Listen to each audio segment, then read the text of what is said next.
Hey friends, welcome back to Pastors' Wives Tell All. Today we are honored to have Beth Allison Barr on the podcast to chat about her new book, Becoming the Pastor's Wife, How Marriage Replaced Ordination as a Woman's Path to Ministry. Beth has a PhD from the University of North Carolina at Chapel Hill and is James Vardaman Endowed Chair of History at Baylor University in Waco, Texas, where she specializes in medieval history, women's history, and church history. She is the author of the USA Today bestseller, The Making of Biblical Womanhood, How the Subjugation of Women Became Gospel Truth. Her work has been featured by NPR and The New Yorker, and she has written for Christianity Today, The Washington Post, The Dallas Morning News, Sojourners, and Baptist News Global. Barr lives in Texas with her husband, a Baptist pastor, and their 2 children.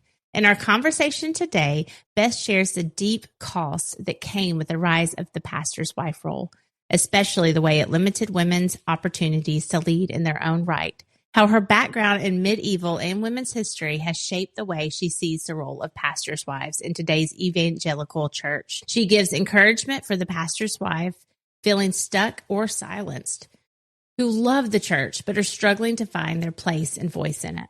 This conversation is educated, insightful, and full of grace for those who may disagree. So let's get to this important conversation.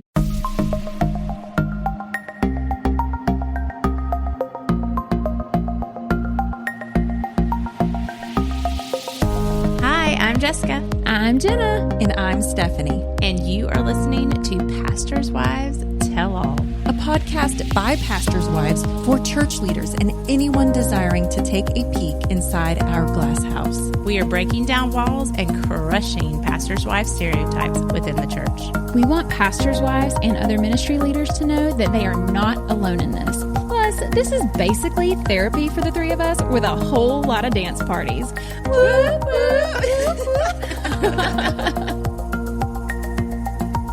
Hey, Beth, welcome to the podcast. We are so stoked to have you. Well, thanks for having me. It's really fun to talk to pastors' wives also. So yes. I'm really excited about this. Yeah. Yes. And you are a pastor's wife, yes, which is amazing. Do you want to tell us just a little bit about where you're at right now, you and your husband, and what you do and who you are and all the things? Yeah. So I always forget, my husband's actually the one who remembers dates in our family. But I think we've been married for 28 years. Nice. And something like that. Anyway, he was in ministry. He got ordained 3 months before we got married. And so our entire life together has been in ministry. And currently we are at a very tiny church on the outskirts of Waco. That's a Baptist church, but it is not a Southern Baptist church. It is in Texas. It's Baptist General Convention of Texas is what it is. So BGCT. And we've been there for almost 8 years now, I think. So that's amazing. That's amazing. I have never heard of that, like that particular branch of Baptist. Well, it's Texan. It's Texas always does things. Yeah. And when the Southern Baptists began to melt down in Texas, the Texas Baptists responded in some ways essentially what was originally sort of the Southern Baptist Convention of Texas kind of took on its own identity and became Texas Baptists. Oh, wow. And you could be a member of Texas Baptist if you were SBC, but you didn't have to be. And you could also be a member of the Cooperative Baptist Fellowship if you were in the BGCT. So the BGCT is really Big Tent Baptist, or that's what it's supposed to be, is Big Tent Baptist. Gotcha. So it's an interesting phenomenon. I think there's maybe one other state that has done something similar, but Texans, it's our own country out here, right? It is. Yeah, it is. We do in Texas though. I think you're right on that. So Beth, we are having you on today because your new book, the title and subtitle alone just jumped off the page to all of us. Yeah. I felt so seen and just had to sit for a minute with it. And so that title is Becoming the Pastor's Wife, How Marriage Replaced Ordination as a Woman's Path to Ministry. And for me, I remember when I felt called into ministry, I was 17 years old. I felt this clear from the Lord, one day I would be serving him in some sort of capacity, ministry minded.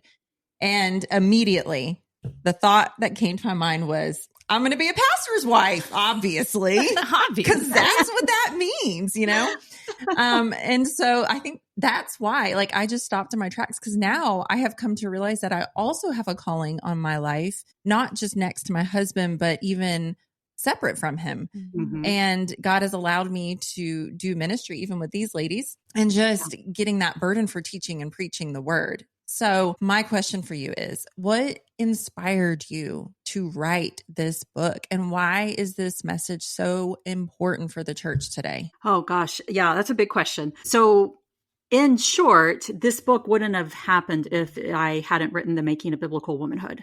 And so in the aftermath of The Making of Biblical Womanhood, immediately people started asking me if I was going to write another book. And my initial impulse was, no way, I'm not doing this again. Just going back to medieval sermons, which is my area of expertise. And yeah, it's just like out of here. I talked with a friend who gave me some really good advice. And he said, if there's something you left unsaid in The Making of Biblical Womanhood, you have the chance to say it. Mm. And I sat with that for a good while. And one of the things that I'd really left unsaid in The Making of Biblical Womanhood was what happened to women's ordination. Like, what was the process in which women got pushed out of being able to be in ordained roles alongside men? And as I thought about that story too, another question, I put out a tweet. I've deleted my Twitter, so I can't go back and look at this now, but I put out a tweet and I was like, hey, if I wrote about something else, what would you want me to write about? And it was overwhelming. That tweet got like over 100K. I mean, it was amazing. I think at the time it had gone further than any of my other tweets, and everyone wanted me to write about the pastor's wife. So I wanted to write about women's ordination. Everybody else wants me to write about the pastor's wife. And I was kind of like, I'm not going to write a memoir here. That doesn't have any interest for me as a historian. So I sat with that, with both of those things. And I was reading a book by one of my colleagues named Betsy Flowers in the religion department at Baylor. And she's written a great book called Into the Pulpit, Southern Baptist Women in Power in the Post-World War II Era. And in the section where she was talking about the rise of the conservative takeover of the SBC in the 1970s, she highlighted the fact that some of the women who were on the front lines fighting against women's ordination were pastors' wives. Oh. And my brain just kind of clicked. And I was like, that's interesting. What is the story here? Right. And that was the beginning of this book. Wow. I just feel like it's crazy. Like, well, since we've been following you on Instagram, and then just, we were talking before we came on about your first book, which Stephanie has read. And when I had come across you and I was like, oh my gosh, I have to read this book. It was like, I found you and then you came out with the new book and I was like, which one do I read first? I don't know. And I was like, she sounds so smart. And I just want to go sit with her and ask her all the questions. 1000%. I devoured her book. I was like, oh my God. So first of all, if you're listening, make sure you go back and definitely get her first book. Yes. I know I'm excited to just read it and just learn the history, because I really do believe, as much as history can be boring to some people and they might tune out, you can't not know the history of where we came from, to go further and where Christ has called us to without knowing where we came from.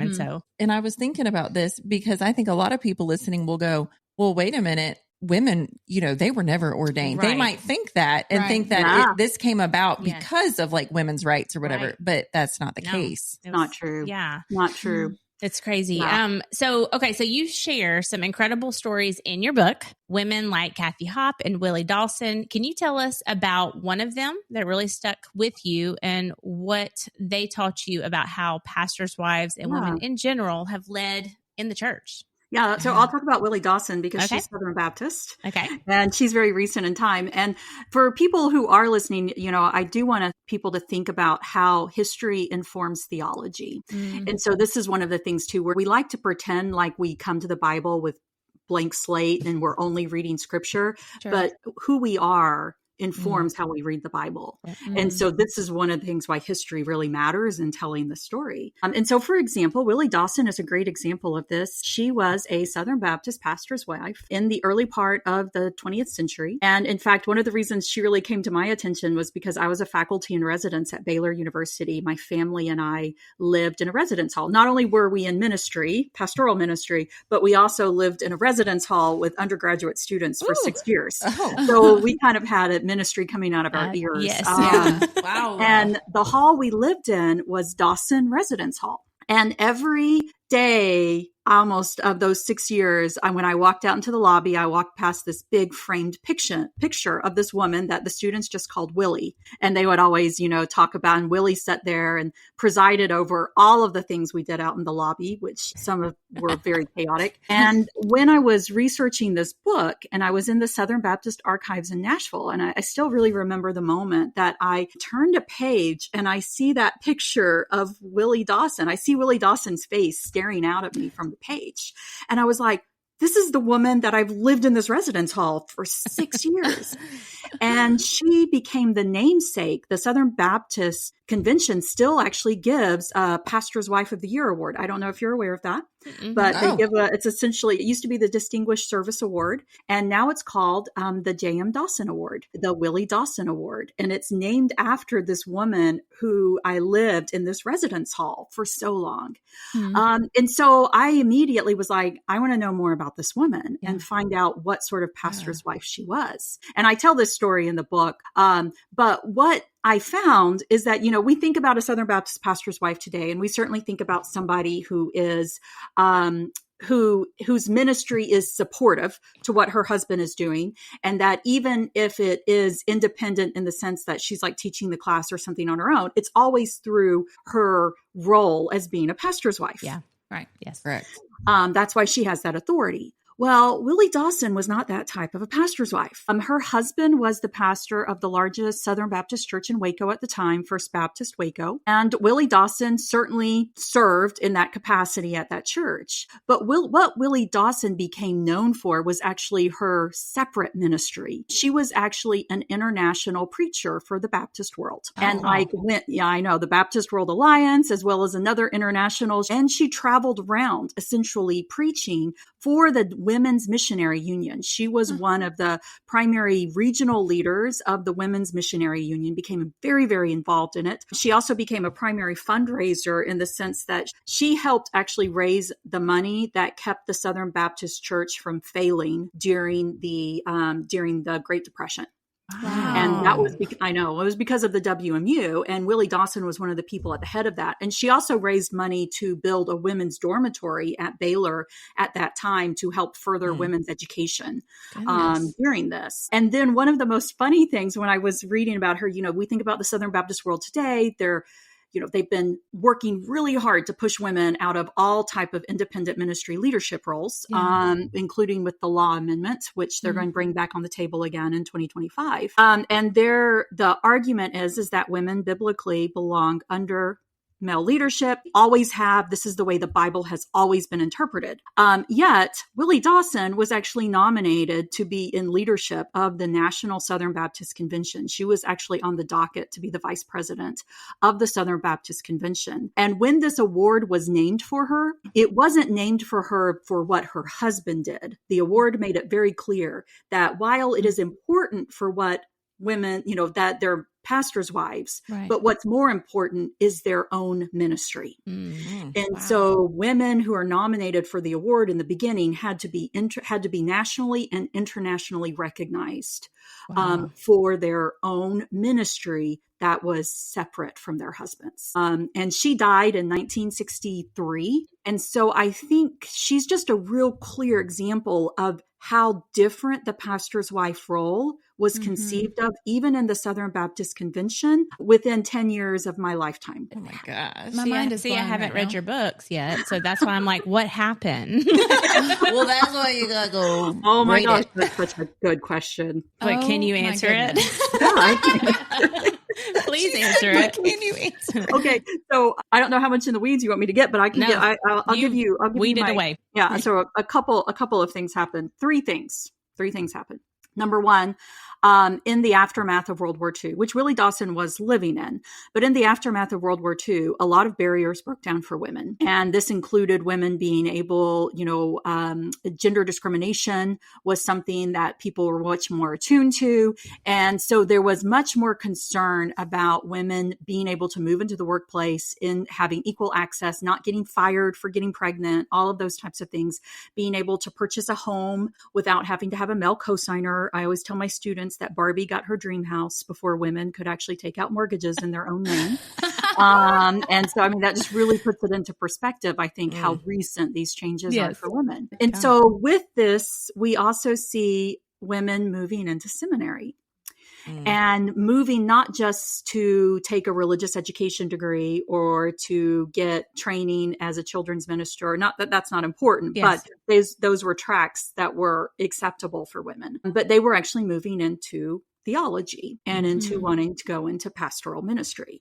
So that's one of the big changes is that we see, and this is not just Baptist world, this is like North American Christianity. We see this across the board. And with this is why we also begin to see more of these denominations actually addressing the fact of women's ordination. And they're like, hey, you know, it's time now. Women have been doing this for so long. It's time for them to be ordained.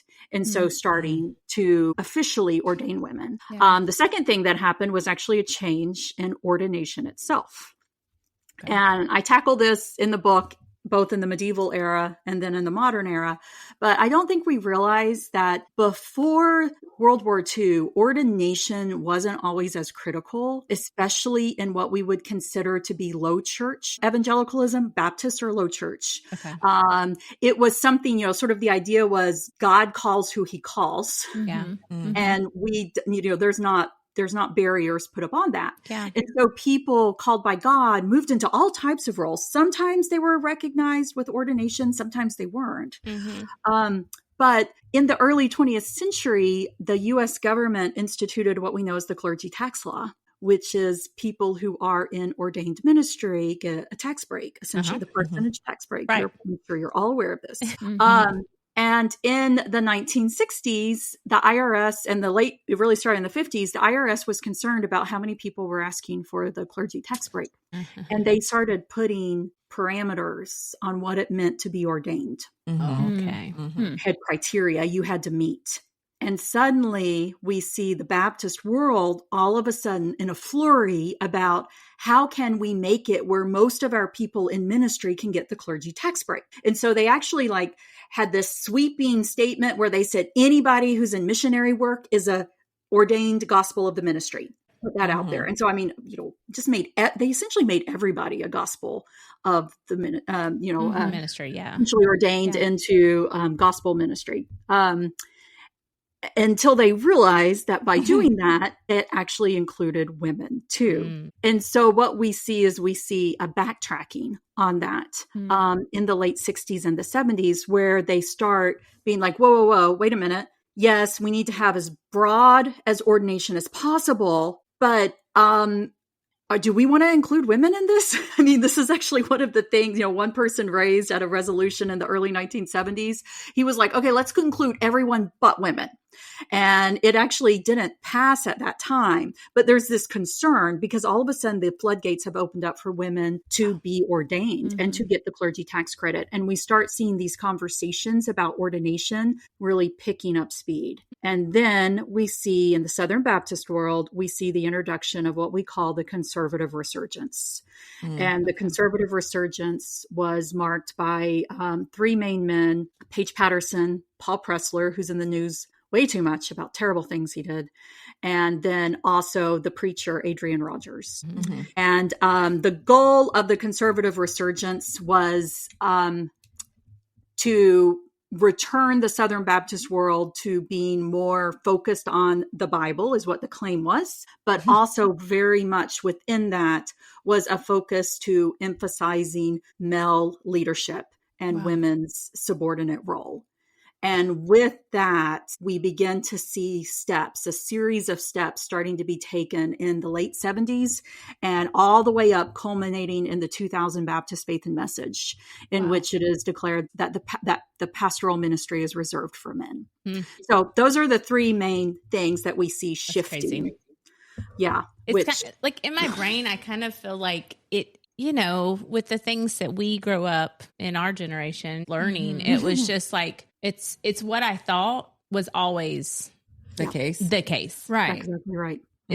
And so it's just like, I know I'm sitting here like, I've never been a big history buff. Like that was like my worst subject in school. Like I wasn't drawn to it, but like I was hanging on every word because I was like, wait a second, we were tricked. Like we were tricked. Something happened and this is not how it always was. And it is not. Like my mind is blown. And then it's like it spread to every denomination, and then it became such a black and white issue. And now people just fight over this issue, right? And they think like we are. When for so long it wasn't like that. Yeah, but I mean, like we're completely against God. And I just in my brain, even if we believe that women, that's not their main role, why would we fight a woman preaching the gospel? Like why? Exactly. And I think about the heart of Jesus and I go, I feel like that's one of those issues. He would have looked at the Pharisees and been like, I'm going to need you to stop, right. Let them preach the word. If they preach my name, let them do it. Like, well, it's just the same with healing, they got mad at Jesus because he was going to heal on the Sabbath. Like you're not even seeing that it's about giving God glory and doing something good. Mm-hmm. It's just like their hearts are so hardened to just be open to love and spreading the gospel. Oh my gosh. I'm still processing, but I'm going to have to process later. I'll throw in a wrench for you. It's also during this. Yeah. It's also during this that the pastor's wife role changed, in which and I actually honestly think that it was intentional by at least some of the people in charge who saw the pastor's wife as a really ideal moment. Mm-hmm. Because here you have this woman and who in sort of, the 20th century post-World War II American culture, there was this emphasis on the wife as this domestic figure. We're still in laws where it's really actually hard for women to work outside the home because we don't have great daycare. There's not maternity leave, all of these things that make it really hard for women to work outside the home still today. Yeah. And so this move from the pastor's wife simply being a Protestant wife, just sort of being a wife, all of a sudden the focus begins to emphasize her as the primary ministry role for women. Mm-hmm. That she becomes this idolized, because Kate Bowler, who's another great historian, she says that the pastor's wife role was essentially the least dangerous ministry role for women because she is very safely underneath male leadership because she's married. She's married to the pastor. So she's able to step into these ministry positions and take on these ministry roles that the church really needs, but in an unofficial and mostly unpaid capacity. Unpaid, yes. Mm-hmm. And this is when we start to see the growth in seminaries to create pastor's wife classes, which is where you funnel the women off into who get in, even the single women, because if you're called to ministry, you're called to marry a minister. And so we start seeing the growth of these pastors. I don't know if any of y'all ever went to any of the Baptist pastors' wives. No, that's why I was like, no, I went to a Christian college. I did too. I but did not go to a pastor's wives. No, I was a assembly guide. It was a Southeastern in Lakeland, Florida. Oh yeah. Mine was definitely not for women in leadership. I don't think they even would have had those kind of classes, even those. Even the pastor wife leadership ones. Yeah. Oh my gosh. Anyway, so that's kind of how the pastor's wife fits in this, is that she becomes the ideal model. Uh-huh. Yeah. Oh my God. She's safe. She's safe. She's safe. Even though it's nothing in scripture, we've even had, I remember at our writers retreat, like we had one of the, friends we met. She's like, I don't even say I'm a pastor's wife. That's not like a ministry role. Like there's nothing about that in the scriptures. Like, I was like, that's actually so true. Yeah. It is, and it's kind of like one of those things where it's not in scripture. Wait, but isn't she in Texas too? I don't know. Carrie? Yep, Texas. Yeah, Texas is its own place. Yeah, there you go. They're living their best life in Texas. Yes. But like, and so we know that, yes, it's not scripturally, but like we also get the honor to see our husbands preach the word, just like our husbands have the great honor of seeing us go out and do what God's called us to do, whether that's preaching on a Sunday morning or missions or, going to be a teacher. Like, I think it just needs to be celebrated both equal. Yeah. If we're all doing what God's called us to do, sure. So, well, Okay. So let's talk about a little bit more about the pastor's wife. So you have been a pastor's wife, we said earlier, for 25 years. That's amazing. So can you share a moment from your own journey that captures that unique pressure or maybe the expectations that came or that still come to this day? They still come with this role. Oh gosh. Yeah. We have so many stories. It's like we could do a whole podcast just on this. So many stories. So one really vivid one that I talk a little bit about in the book, because it's also a time when I got it's one of the times where I just told my husband, I was like, I'm done doing this. Yeah. And it was that for our big youth camps every year, we created binders for them that would have like stuff for them to do on the camp. It would have all the information and everything that they needed. We had there was a couple of autistic kids in the group who really did well with having good schedules and having things that they could. So we just, kind of made it for everyone, and the students loved it, and it was a great thing. And there was like, I don't know, there was like 60 kids going on this one particular trip. And my goal was always to get my husband to actually sleep the night before one of these trips.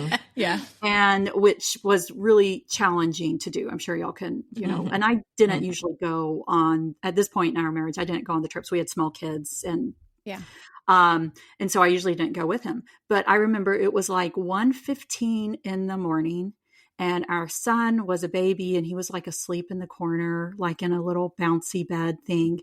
And we were putting together those binders. And I looked at my husband, I was like, why am I doing this? I was like, this is not, we have a whole staff here at church. We have all of these people who could be doing this. Why is this, not just but why is this my job? Why am I sitting here doing? It was like, I don't mind helping you, but this is not a good use of either of our gifts. And the response was that had actually been something that had been brought up. And the response is that the women because it was all women who worked in there, and they were all part-time too, and that they had a lot of other pressing things they needed to take care of. And so it was thought that I could pick up some of this administrative work, like putting together binders as part of my role as a ministry wife. And I just remember just being like, this, and this is, I'm just like, out of all the gifts I have, this is not one of them. Yeah. And it just really hit me in the that this, not only was it expected, but it was voiced. Yes. That it was an expectation for me to do. And I think that, that's just one of many moments. I can also talk about when I was a speaker at a conference for our church on how to teach. And there was a childcare issue. And I was pulled aside by one of the associate pastors and told that I needed to go and take care of the childcare issue. When I didn't ever work in nursery. I never worked at any of that sort of thing. So you didn't get to speak? Like you were No, pulled? I did get to speak. She had to focus on but being I had prepared to speak. Step aside and like try to go solve this. And I was just like, I honestly, if I hadn't been worried about my husband losing his job, I was like, what would if you said? Because I have words. I thought about She saying said that's not my job. Another time is when I had this whole, we have all these stories. Yeah. When I was taking my kids to my daughter was still little. She couldn't go, but my son, he was doing something at church. It was like an all day thing. It was in the summer. And I was just dropping him off because I had all of this stuff that I was trying to get done that day. And I dropped him off, and the women at the desk looked at me and said, "Oh, good, Beth. Here's the things that we need you to bake before the thing tonight." And they just handed me the list. No, they did not. I was just like, Sorry, I didn't sign up for that. Jessica had been like, I'm sorry, what are you talking about? I'm sorry. I'll go grab some stuff at the store. Give me some That's money. what I did. I ran by the grocery store on the way home, and I bought some stuff, and I was like, whatever, that's all I'm doing. But I was just like, it's like, what? No one ever asked me. No one ever texted me. Nothing. It was just like, anyway. So I could go on. We have all of these. So with that, like we've talked about on the podcast, how we deal with those things. So like when these things are happening to you, I'm guessing this is earlier on before you wrote your first book. Yes. Okay. Yeah. So this is like early 2000s. Okay. So with that, how are you processing it? How is your husband handling you processing this? And how do you continue to serve the people that think that you're at their beck and call? Yeah. So, I actually, one of the things, my husband actually was really good at stepping in when those types of things happened to me. And so he would often step and be like, this isn't this isn't Beth's job. This isn't. And so he actually began kind of running interference for me. Like when the pastor wanted me to do something, he would be like, well, let's ask Beth if she wants to do that, instead of the assumptions kind of being. And so I actually really appreciated that. And I said no, to some things. It also depended on who was asking me. It never does much good to like lose your temper in front of a lot of people. Correct. Right. As much as one would want to always do that. And so some of it would be like maybe afterwards being like, it would have been so helpful if you had maybe told me beforehand that you needed some stuff so that I could have made room, because I didn't really have time that day to do that. That's and good. So that was something I tried to like, tell people and make it like, I also did this like with my kids' classes when you were having to do all the mom stuff in the classes. And I would always be like, I am always happy to help, but I have to schedule it. Yeah. Right. So I need to know in advance and I need to put it on my calendar. Yes. And I cannot drop things last minute to come and do stuff. So I tried to really, I'll tell you another strategy I had is I started refusing to have any keys to the church. Nice. So that nobody could call you. Nobody could call me. And people did. People called me all the time. People still actually do. They're like, hey, Beth, will you come let us in? And I'm like, I'm sorry, I don't have keys to the church. Sorry, bye. Like I'm not hired by the church. And That's so great. I started that really early on, and it was really helpful. Hey, ladies out there listening. I mean, I just stopped. This is not my job. Yeah. Well, and we shouldn't feel guilty for it. I think like that's the biggest thing is like women are hearing you and they're going, but no one else is going to do it. Or, we've heard, or they're going to look at me differently. And so it's so hard to just really fight the to please people, because you're always questioning, even in our strong minds, going, what is this going to do to our husband that's on staff? And it's almost like they put you in a bind of having to choose. And I think what's happened is a lot of pastors' wives have become so numb and so burnt out and hate the church, not Jesus, but the church, because they haven't had an outlet, because no one's there to fight for them. So I love what you said. Like even just turning the words around to go, it's not that I don't want to help serve when I can, and some of those things you could have done, but like to very graciously and respectfully say, hey, I don't mind doing this on occasion, but you have to give me time. I do this, this, and this. And so, creating a culture and teaching other people that we're not just your servant to go tell us everything to do because it's the we're expectation. The expectation is the exactly problem. Right. Hey, friend,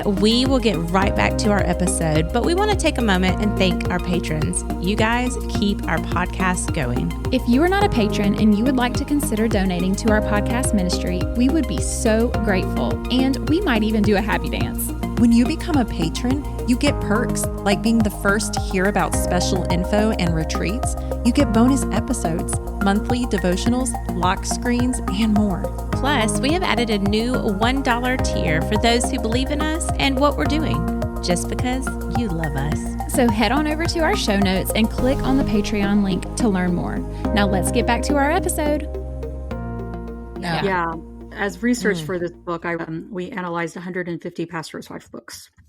And some of the saddest, and the more recent they got, the more expectations they put on women. So like the ones written in the last 20 years or so have 25 years, I would say.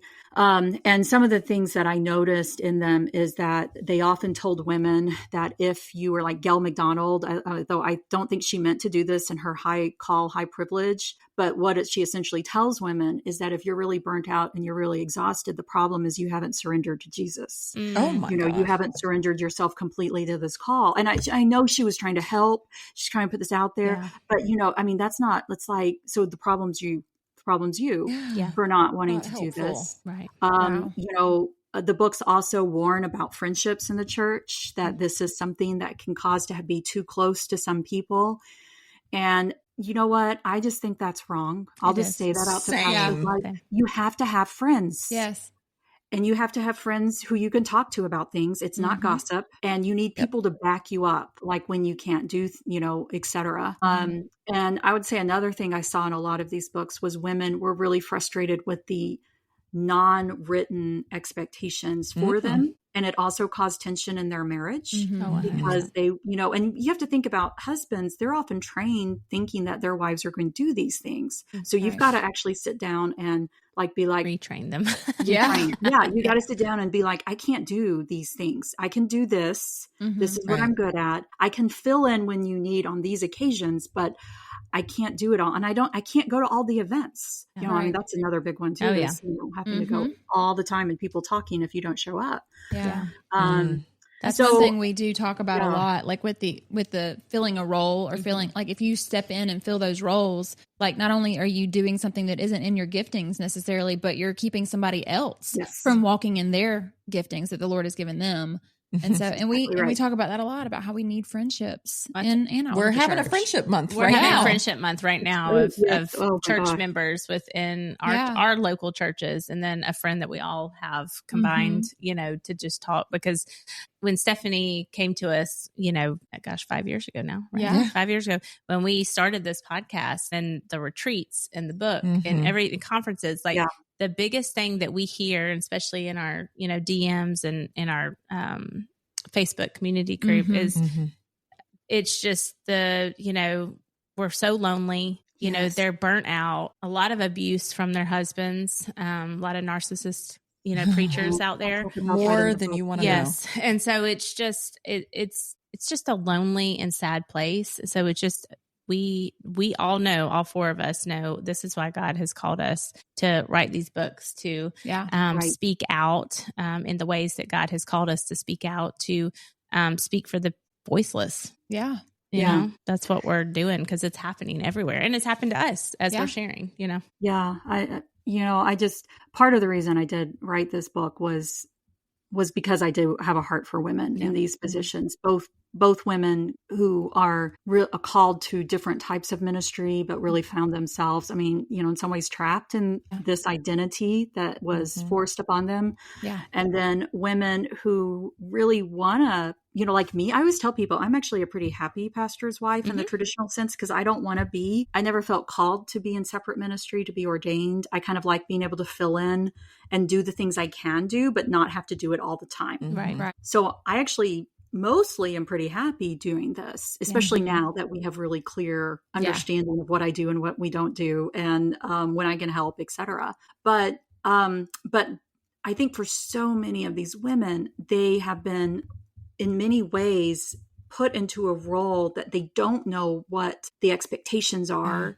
And they feel like if they don't do it, they're going to hurt their husbands, let down their husbands. And maybe their husbands have unrealistic expectations that they also put on them, that they also need to go and maybe go to some therapy, talking through some of those issues. And then they, again, as y'all have said, they don't have friends. They're told they can't do that. They're so isolated. It just breaks my heart. And especially because this is a very artificial, what we have done to the pastor's wife role is we have taken something that once historically was actually a sign of resistance, because it was the start of the Protestant Reformation. And the way you knew a Reformed minister was by his wife, if he was married. And so it was actually it was a form of resistance in the beginning. And it has turned into something so far from that, that, can still be really powerful and valuable. Yeah. But oftentimes what happens is all of these other expectations just crush women down in these roles. Yeah. And it's just, it doesn't have to be this way. There is absolutely no biblical model for it being this way. Yeah. Right. Yeah. And also I think women need to know that their labor should always be paid. Or some sort of way. Churches get away. They're already paying husbands not very much. Amen. Yeah. Preach. And preach it. Honestly, your labor is worth being, and if they can't pay somebody to do that job, maybe they just can't do that job for right now. Yeah. Yeah. And, that's, it's, your labor so many is, thoughts. your time is valuable. It takes time away from your family, away from your work, away from your marriage. Yep. I agree. Yeah. So I think you're already like on a roll here and headed in the direction I wanted you to go. So let's talk more about that historically, because you said with the Reformation and how all of a sudden now we have pastors' wives because before they weren't married and things like that. Right. So can you walk us through like historically these different moments or mindsets that really just changed the game in these conservative church spaces and all of that with the pastor's wife role? Yeah. So I will tell you that there have always been people married in ministry. So we have evidence of that from the early church. You can think about Prisca and Aquila are a really good example. Ananias and Sapphira are not so good example. We know Peter's wife. I have a chapter called Where is Peter's Wife? We do know Peter was married, at least for some part of it, but we hardly know anything at all about her. She's probably the closest possible to a minister's wife, but that's also maybe because we know nothing about her. So we know that people served in ministry married.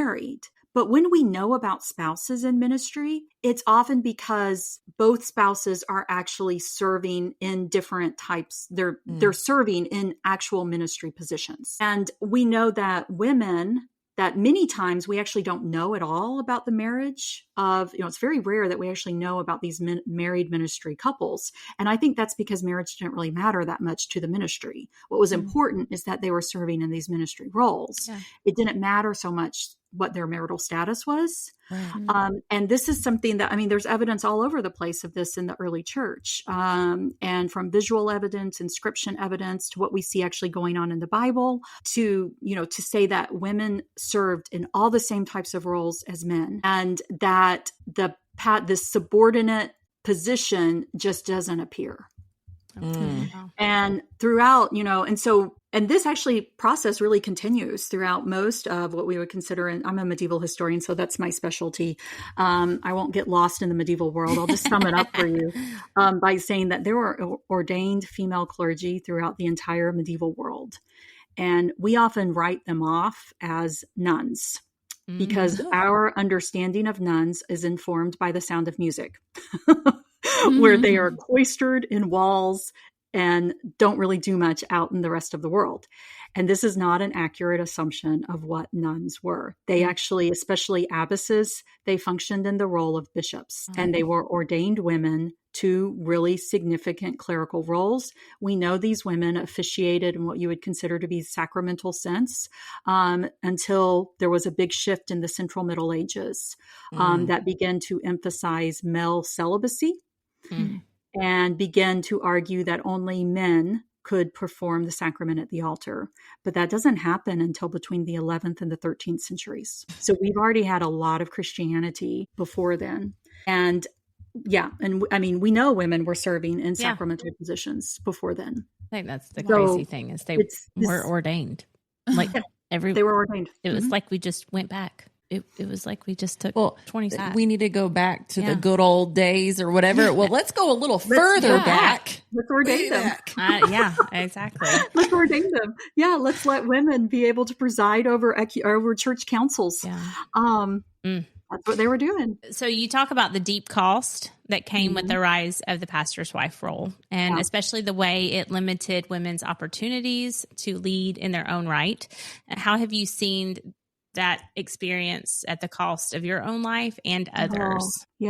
So because I never felt called to a separate ministry, and because I felt called to a separate vocation altogether, my ministry experience with my husband was always me having a separate career as well, which I know wasn't always looked. I can tell stories about people who thought that was inappropriate as well. Yeah.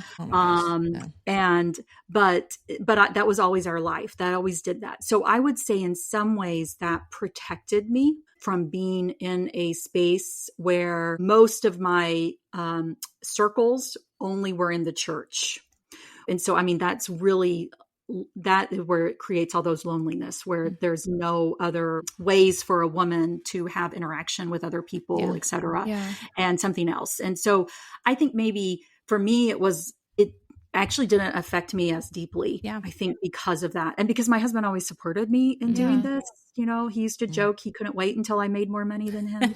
Oh, you know, that wasn't You got a ever good problem. husband. I have a very good husband. Yeah. But I think from writing both The Making of Biblical Womanhood and Becoming the Pastor's Wife, I hear from women all the time. And the saddest stories, and I mean, I've started getting a whole lot of them again with the release of this new book. And the saddest stories are coming from these women who tell me about how they know now that they were actually called to some sort of pastoral ministry, and yet they were never able to fulfill that calling, you know, that they simply just walked away from it. And that it is something that they still, you know, regret to this day, that they walked away from what God had put on their hearts to do.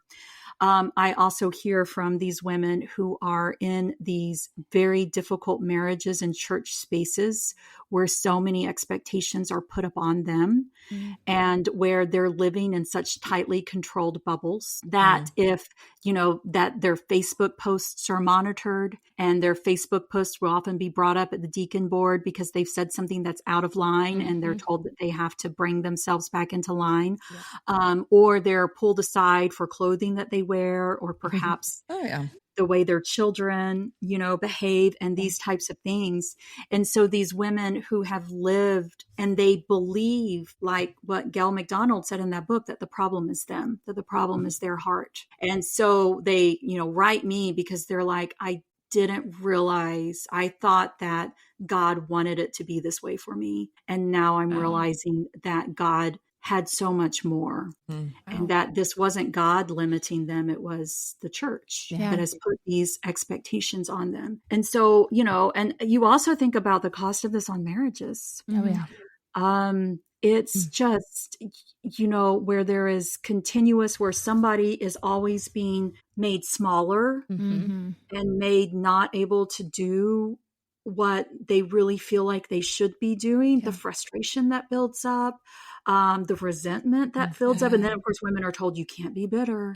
I mean, I've already had people who've written a couple of negative reviews of the book. I'm sure you have. She's so bitter. And I'm just like, y'all, that's such a trope word. That's what we use against women. To try to, you know, and so these women have that turned upon them. Like I read Adrian Rogers' wife, Joy's memoir. And even though she was like the perfect pastor's wife, she had a child that died in sudden infant death syndrome, and she really struggled after it. And she was told by a counselor that she would be a really good pastor's wife if she wasn't so bitter. And I mean, I was just thinking, you know, the things we do to women. Wow. Oh my gosh. That makes me angry. It was really, I mean, she was also wanting to do more in church, and she was struggling, you know, with grief. Of course. And then she had 4 kids at home and all of this stuff. And then she's told, but she just was like, yeah, I knew I had to stop being so, you know, that she just internalized it and went on. And I'm just like, I wonder what the ministry of these women could have been if they were not weighed down with all these unnecessary, unbiblical, unchristian expectations and were simply allowed to flourish the way God created them. Just the encouragement. Gosh. And then, I mean, you know, and then the really awful cost, and this was not something I meant to write about in this book, but my whole last chapter is through the eyes of a pastor's wife whose husband was abusive. And it was some documents I uncovered in the SBC archives, and I followed him up to Toronto to tell this story. And it just really weighed upon me how much pastors' wives are prevented from being able to tell people what's really going on in the home. That's the biggest is we get so much. I mean, we have over 10,000 in our Facebook, just just for the pastors' wives. And the abuse that's happening. We have people that help us with that now because it gets a little, it's heavy. It's heavy. And you want to go save all of them and you can't. Right. And it's just, intense. And it's so sad. And if churches are listening, we have to stop belittling. Absolutely. The people that are created in the same image that you are, you know, and I think it's so, I think it's just so hard and it's so sad. And we got to start standing up for each other. And I think that's what you're doing with the books that you're writing and what we're doing with the podcast, like to give these women a voice and to encourage them that they can get out of these situations. And also the church to go, hey, look what's happening behind the scenes. You know, you have to take a stand for that. Yeah, absolutely. I'll tell y'all, I did read y'all's books too. It's my last one on my chronology in the back. And it's one of the ones that I've recommended to people. I've had a couple that I've recommended. Yeah, well, like other pastors' wives, they're like, is there anything that's good out there? And I'm like, yeah, I can give you a couple, three. Thank you. Jill Briscoe. And then also Kay Warren's book. Okay.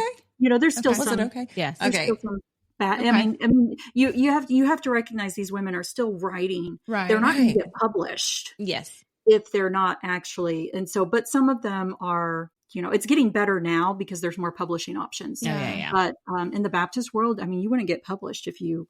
Didn't make deference to male headship and et cetera and stuff in these books. I mean, you just couldn't get published. Yeah. Thank you. Yeah. Okay. So Beth, you did mention a few minutes ago that you come from this background in medieval and women's history, which is so cool, by the way. Like you have so much wisdom. You're a rock star. I know. You're just so smart and it makes me so happy.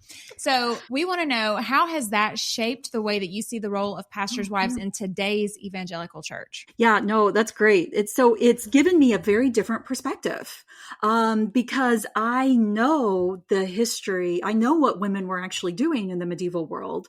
I know what women were actually doing in the early church. I know the pastor's wife, the way it is conceived of today, is not a role that has always been there.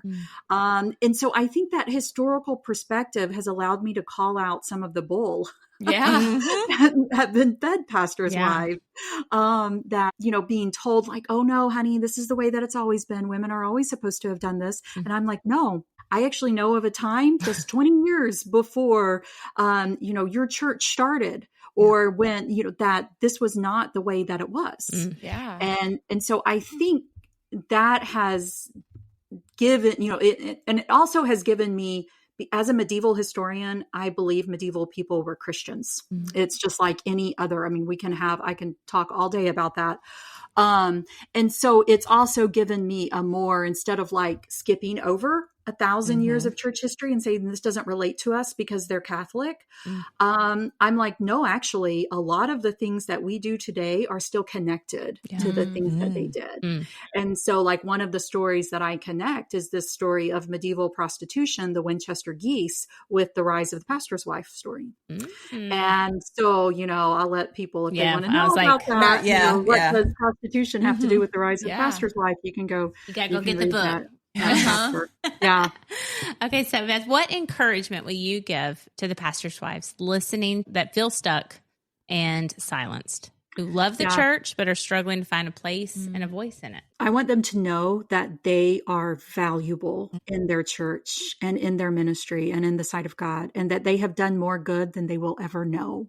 And this is one of the things I tell people. I do not regret being a pastor's wife, despite a lot of the challenges, because I know how I have influenced people and helped people, and especially youth and other younger women who I've walked along with.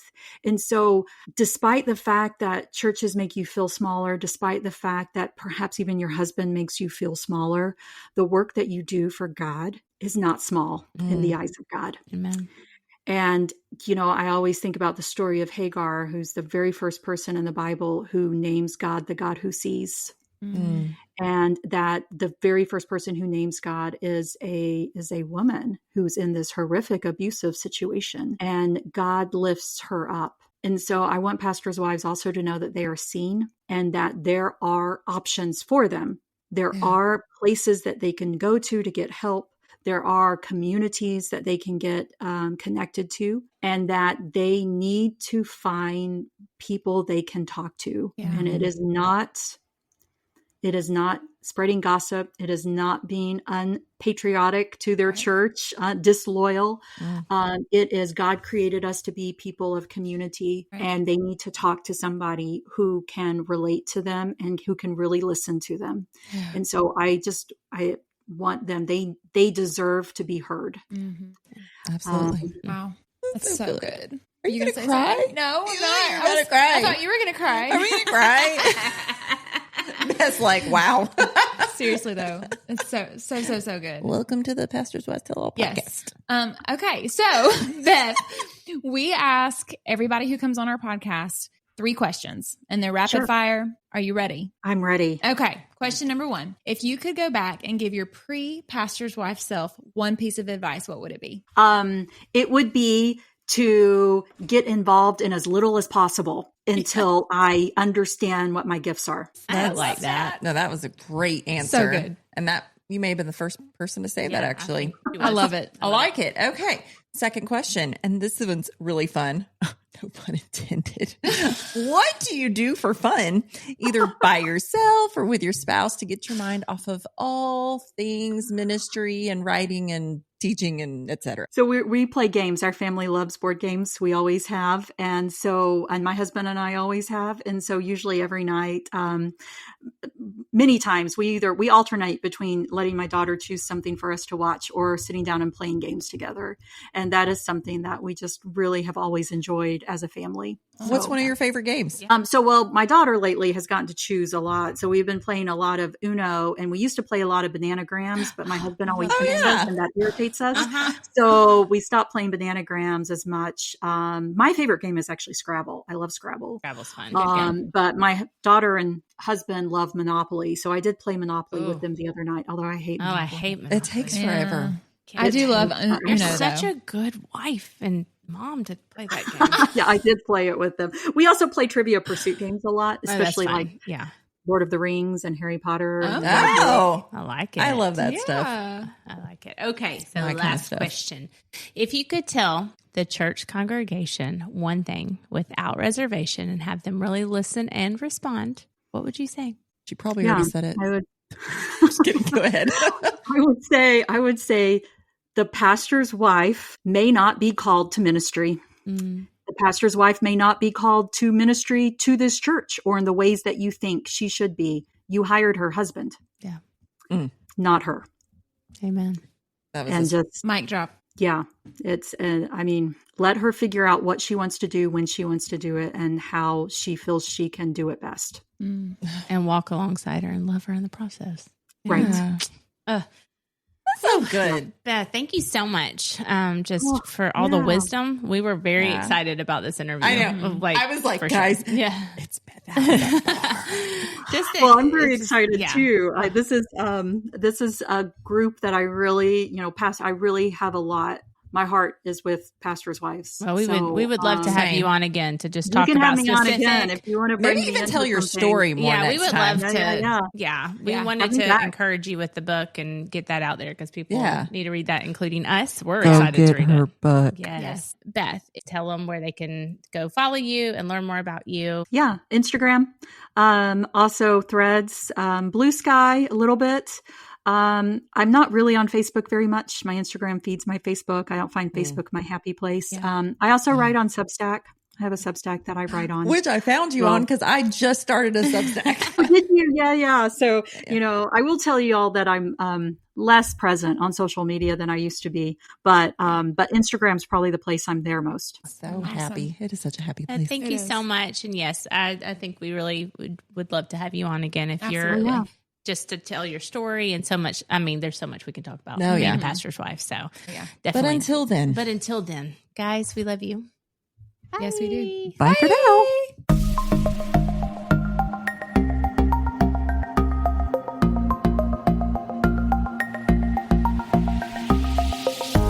Okay, friends, if you have enjoyed this episode as much as we have, please help us spread the word on Facebook and Instagram. If you didn't know yet, Instagram is where all the fun is at. From dance reels on Wednesdays to spiritual encouragement and laugh out loud posts in between, there is something for everyone. And last but certainly not least, if you could take a moment right now to stop what you're doing and give us a rating and review, even subscribe to our podcast, this seriously helps other people find us who wouldn't be able to otherwise. Thank you so much for your love and support. We hope you'll tune in next week.